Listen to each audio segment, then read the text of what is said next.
Welcome to another unboxing video. This time we've got the Govee Outdoor Ground Lights version 2. This is the 50-foot version, and we've just got the box in the garden with a bit of sunshine for a change, and we're going to open it up and see what we get. Standard card, some instructions and the user manual, all discreetly tossed to one side as usual. So we've got two boxes. Let's check the first box out. And in here we get a bag of plastic spikes, and we get the 3-prong UK plug and some screws. So in the second box, surprise surprise, we have the lights, and they are all sort of tangled, quite a bit of weight to them. We've got one single wrap around it, Velcro wrap with Govee on it. And yeah, we're definitely going to have to spend a few minutes trying to untangle all of this. So this is the stretch of garden that I'm going to be putting the lights into. Afraid it doesn't look very impressive at the moment, but we'll see how it eventually turns out once it gets lit up. Stuff's in the box, ready to go, and this is where we're going to go to, which is an external box for the power. Here's the power adapter. That is in two parts, and it's a keyed connection.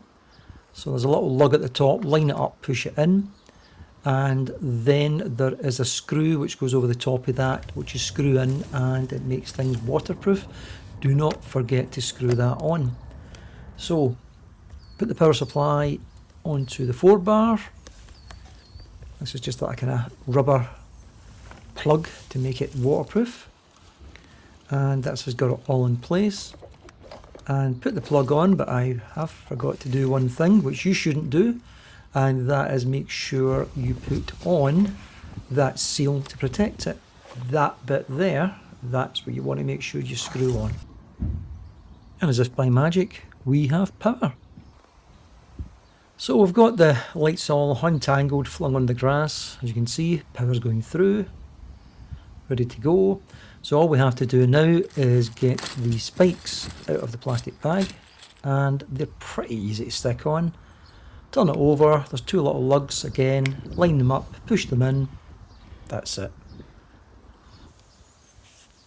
And as you can see, pretty easy to pick them up, stick them back down again, so when you have to move them and reposition them, it's very, very straightforward to do. And after a wee bit of work, I have run up and down the garden and I've stuck them all in the ground. One other thing I need to do now is just do some final measurements, and then I've just got to see about hiding all of those cables to make it look really neat and tidy. And here's a few that we've already hidden the cables. As you can see, it's looking really quite good, and you'll see the difference when I come up to the bit that I've still got to work on. And there's the cables, so we've just got to dig them in and hide them. And by the miracle of editing, we've got them all in place now, which was a fair bit of work. And as you can see, all neat right the way back to the box where they're powered, and no sign of any cables at all. So I've got to say that that looks okay. I thought some of you might be interested in seeing what the old lights were like in comparison to the new.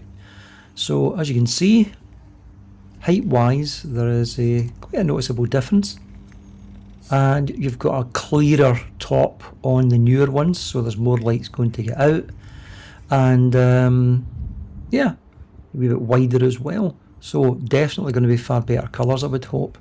Now the reason the other lights are out, I'll show you, is we developed a fault in one of them, which then made the rest of them not want to work. So I've got about the first 5 or 6 that will work, and then thereafter this one appears to have just burnt out, and it's really, really strange. So anyway, we'll eventually do a video on trying to repair that, but for the moment, let's get back to finishing off the lights and then seeing how they look in the dark. So everything cleaned up now, that's the lights starting to dim, and already turning the lights on, they look quite nice, quite bright. And in the early evening now, Sun's vanished, and as you can see, the colours are looking really quite vibrant. Camera doesn't do it justice, but they still look quite nice. And the final part will get a bit of a disco effect. We'll get some flashing colours up and down just to demonstrate how it all looks. So thanks for watching the video, hope you enjoyed it. If you have any questions, please feel free to leave any comments or get in touch.